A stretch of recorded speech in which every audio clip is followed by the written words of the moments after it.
कि ये मैं कर लूँगा तो क्या होगा। अगर तन्हाई में की भी देखें, हमारे कहते वीडियो लीक हो गई, किसी की वीडियो लीक हो जाती है तो बंदा कहीं का नहीं रहता।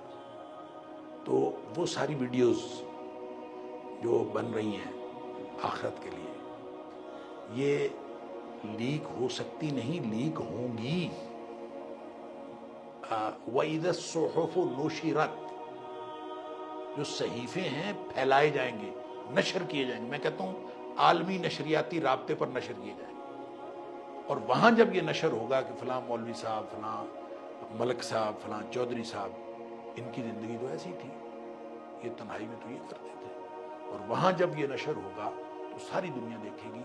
जो उसका अजाब होना है वो बाद की बात है, उससे पहले जो क़यामत वाले दिन की रुसवाई है तो सारी दुनिया के सामने होगी। अगर ये बातें सामने हों तो रुक जाता है आदमी।